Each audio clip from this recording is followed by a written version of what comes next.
Hello, konnichiwa, minasan. So we are now on lesson 6.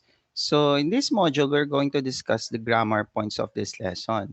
So ang lesson na to is dedicated for those who wants to express and particularly useful for settings like you're in a restaurant, you are actually would want to invite someone to a party, or basically this is would enables you to construct a simple dialogue that will enables you to offer something or to express a simple sentence in Japanese, and particularly in the format of a transitive verb. So to discuss it further, let's move. Okay, so here's my topic outline. So first topic natin would be the transitive verb. So it has a pattern noun, especially on object o verb, followed by a noun o shemas, then followed by the difference of nani and nan, and then place the verb. And of course, we have the verb masen and verb masyo, and the difference of or the suffix o and go. Okay, so these are simple lessons. So mas madali naman siya kumpara sa lesson 4 and 5. So let's move. So before I begin, what is transitive verb? Ano nga ba ang ibig sabihin ng transitive verb? Ang ibig niya sabihin ay ito yung isang uri ng verb na kung saan nag-express siya or nagsasabi ng isang direct object. So if you ask me, ano ba yung direct object? Ang direct object is something that is being used by the verb. Example, kumain ako ng mansanas or I ate an apple. So, ano yung kinain? Okay. So, para masagot yon, of course, that is the direct object of the verb. In this case, I ate an apple. So, apple becomes a direct object of the verb. Or kumain ako ng mansanas, which means to say the mansanas becomes the direct object of the verb. Now, since this is a transitive verb because it directly implies or express a direct object of the verb. So, minsan kasi may mga tanong tayo na ano yung kinain mo? So, madali nating ma-identify kung ano yung kinain using this transitive verb format. Okay? So, let's move. So, to create a transitive verb in Japanese or Nihongo, it is usually within this pattern format. A noun or particularly an object, and then you place particle o, which is written as o, but it is pronounced as o. Okay, o. Okay. So again, it should be a noun, particularly object, and then followed by particle o, and then verbs. Or it could be example, sushi wo tabemasu. I ate sushi. O sake o nomimasen. I didn't drink or I will not drink sake or alcohol. Nihon no eiga. Nihon is Japan. Eiga is movie. Nihon no eiga, particle no, which means to say possession or a characteristic of Japan. So it's a Japanese movie. Nihon no eiga o mimashita. So I watch a Japanese movie. The last one is kogi, which is lecture. Kogi o kikimasen deshita. I didn't listen to the lecture, which past tense. Okay? So, ganun lang naman siya kasimple, no? So ngayon, pag tatanungin natin, ano yung kinain? Nani, nani o tabemas ka? So, you just replace the noun, or in this case, normally an object, with nani. And then it will create now the impression what is the object of the verb. Okay. So in this case, nani o nomimasen ka? So what will you not, or ano yung hindi mo iniinom? O sake o nomimasen? Or what did you watch? What did you saw or what did you watch? Past tense. Nani o mimashita ka? So the answer is nihon no eiga. So this is a simple usage of a transitive verb. So it's a very simple one, and of course particularly useful, no, so to express oneself natin. Okay, Let's move forward with two. Yan. This one is very handy naman din siya. Okay, just like your transitive verb.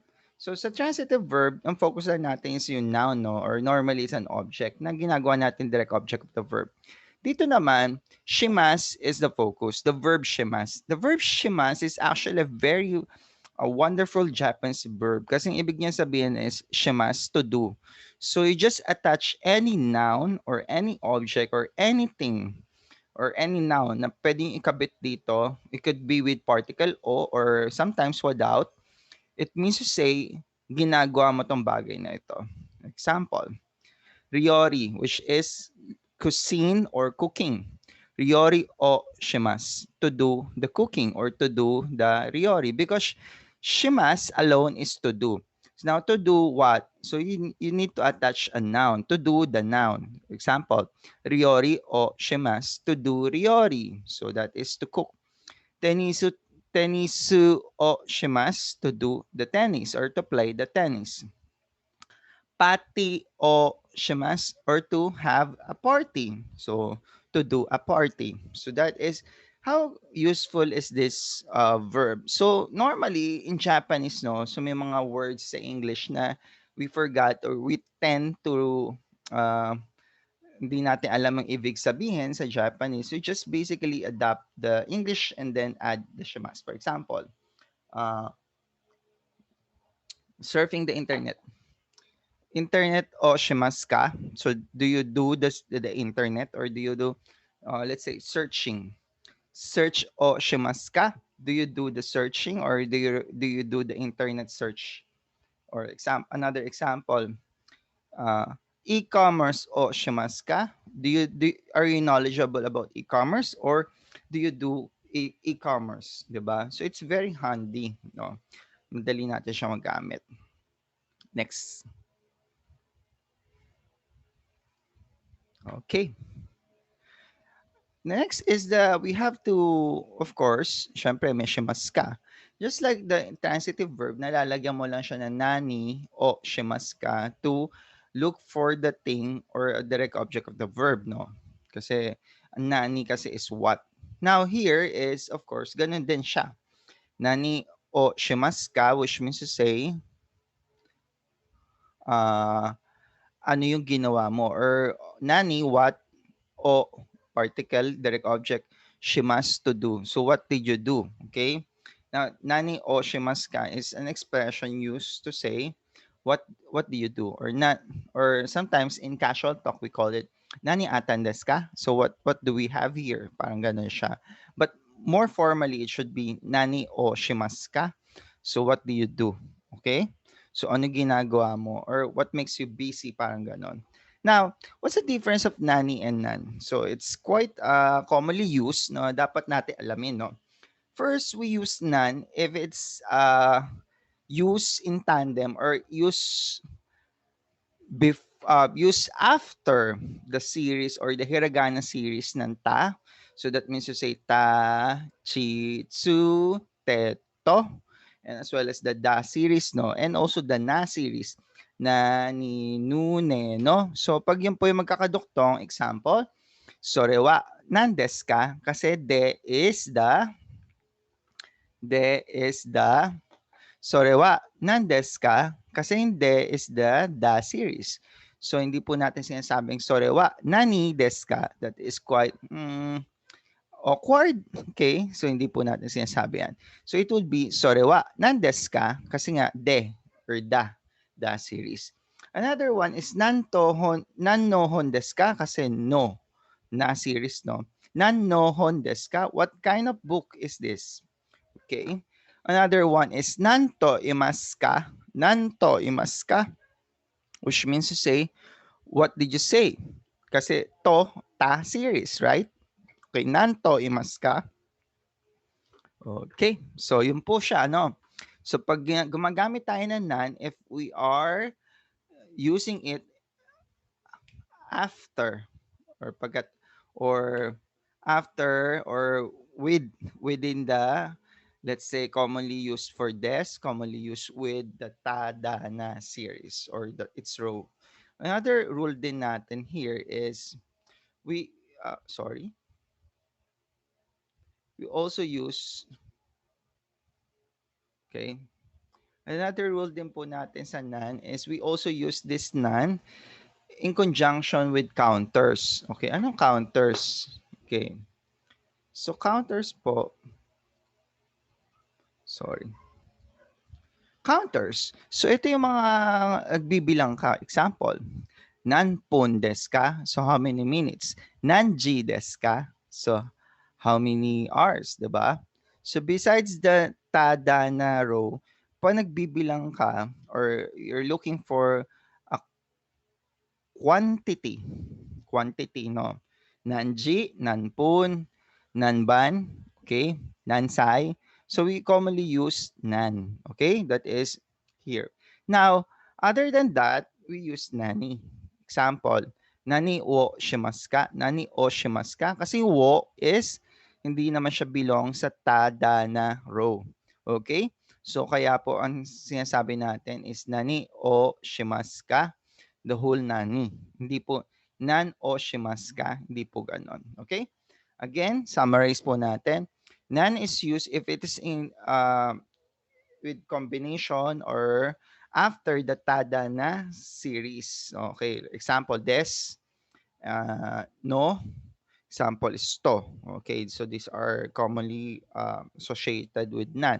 Or another rule of thumb is if it's none is used if you're counting or you are asking for quantity. Example, nanjikan, how many hours? Nanji, how what time?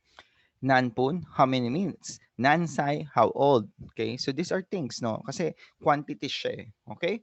So yun po. For the rest, it's we default by nani. Okay, next. The place, noun, place, the verb. So noun, okay. So the first lesson 5 indicate that place could be the destination of the action. So ito po yung destination. But for lesson 6, a place here is the venue of the action. So dito nangyayari action. Okay? So ngayon, of course, you need to have a particle to indicate such function. So in this function, we have to add particle de to indicate that this place or this noun, which is commonly a place, is the place of action. Kung dito yung nangyayari or this is the venue for the action. Okay? Ito yung venue ng action. Dito nangyayari action. So let's go back to our lesson 5. So review lang no. Pag sinabi kong ginko ekemas ka or ginko ekemas, ginko, bank, this is the destination, ikimas, go. I go to the bank. Kasi it's indicated by particle that this is the destination. Now, sa lesson 5 then, we have a noun. Per this case, it could be a place, but in this particular scene, it is a object or it is a vehicle. Why? Because there is a particle there. Particle there marks a vehicle, or let's say it could be a vehicle, or in this sense, then siya could also become a place, no? But in this sense, it's a vehicle. Why? Because there is a particle there, which indicates that this is the mode or the vehicle, kaya siya nakaalis, kimas. Then siya ikimas. Okay? So, they go by train. Now, sa lesson 6, we turn it a new perspective for the place. We use it as the venue for the action. Okay? Venue for the action. Okay. So, pag sinabing ginkgo de aimas, which is ginkgo bank aimas is to meet, no? Now, dahil dito, it creates now the expression or it identifies now the place as the venue in which they're going to do the action. In this case, they're going to meet. So, yung kanilang meeting place would be Ginkgo. Okay. So, let's recap. So, the first sentence, Ginkgo ekimas, I will go to the bank. So, Ginkgo is the destination.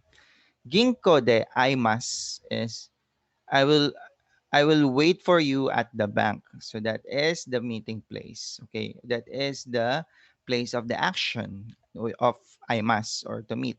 Now, another one is densha de ikimasu, which is I will go by train.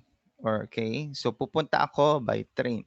Now, uh, let's have an example, no, para just to further emphasize the point, no. Ginkgo, let's say I use densha for this one. Densha kimas, which is sounds awkward because densha is a transportation, right? But densha could be also a place, no? I will go to the train. So, ibig sabihin, perhaps sinasabi ko, densya ekimas is perhaps pupunta siya, sakay ako ng train or I'm going to head to the train station. But not literal, pwede rin literally talagang train siya. Okay? Pero of course, that is very, ano, no, marami, pwede siyang i-contest yung thoughts mo. Anyway, that's grammatically sound. Now, if I say, densya de aimasu, let's meet at the train. So, pwedeng, it's, instead na naging destination siya, okay, naging place of action siya or naging venue siya. Now, what's the, ano dito, what is the point or what is the pinaka-gist? So, you need to have a particle de and you need to have a verb which is non-movement verb siya. In this case, I must. So if I use ginko de ikimas, it sounds little awkward because you're using the bank to go somewhere else, diba? Or to go somewhere, diba? Parang it does not make sense. Now, of course, if you use non-movement verb, it makes sense because, of course, you're committing the action to that particular venue or place. Okay? So the difference is that the particle there is here to indicate that this place is a venue and you use non-movement verb. Kasi in case that you use ikimas, it creates now a different thought. Now, if you use then ikimas, of course, you revert back to the place as the destination. Okay? So let's move forward. Okay, another thing is verb masen ka. So ginagamit yung masen ka to invite or it's a polite way of inviting a person. Kasi we're putting no expectation on their part na they will attend kasi nga negative, 'di ba? Example, ginko masen ka. Ginko masen ka. Are you not going to the bank? Okay, hindi ka ba pupunta ng bank? So it's quite a polite way to invite a person to go with you. Next is, Ginko de aimasen ka, hindi ba tayo magkikita sa bangko? Ginko de aimasen ka, hindi ba tayo magkikita? Or will not going to meet at the bank? Parang gano'n, no? Next, densya de ikimasen ka, hindi ba tayo pwedeng sumakay ng train or hindi ka ba sasakay ng train? So, ikamasen ka, which is will not. So, gano'n siya, no? It's a polite way of inviting a person kasi we're not putting them any expectation that they're going to do the action. Now, if you are quite close with your kausap, it could be a colleague, a friend, or your subordinate, you can do the following. Masho. So to express an invitation with the expectation of positive response. So we are some sort of inviting them na we are expecting them to come or we are arriving to a general consensus na alam natin group or that person will go with the same line of thought that we have. So parang papayag naman sila. Let's say nagkaayay, ito yung pagyaya eh nagkayayaan, "Halika na, alis na tayo," gano'n, 'di ba, in Tagalog. Now, in Japanese, we call it masho. Okay, example, "Ginko eke masho." Let's go to the bank. So, it also create the expression let's, no, sa English. "Ginko de ay masho." Let's meet at the bank, 'di ba? Magkita tayo sa bangko. "Densya de ike masho ka." Densya de ikimashou ka. So, hindi ba tayo sasakay ng train? Are we not going to ride a train? So, ganun siya. Densya de ikimashou ka. Yung difference ng ikimasyo, ginko ikimasyo, let's go to the bank. So ano na yun, no? Parang some sort of invitation na parang you're conferring with the group na ito yung expectation mo sa kanila. Now, if you ask, then siya de ikimasyo ka, parang ano yan, no? Parang it's medyo, kasi nagtanong ka, may ka, interrogative. It lessens the impact of the masyo na parang you are asking for their opinion, 'di ba? So parang gano'n. Anyway, so it's still expression of invitation, okay? So mas less nga lang pag may ka kasi you're putting the the context into question. Okay? So next, okay. The use of prefix go and o. Okay, o and go are prefixes which are normally attached to the noun, which is it aims to make it more polite or beautiful. Example, sake alone is wine, but of course you don't mention sake ng sake lang. It's quite rude, no? So nilalagay natin siya ng osake, which means to say wine, okay, or alcoholic drinks. Shigoto is work. Now, if you're describing your work, you mention watashi wa shigoto desu. That is a polite way or honor or humble way of saying this is my work, okay? Now, if you mention others people work or sa ibang taong trabaho, you use o shigoto. O Oshigoto wa sensei desu ka?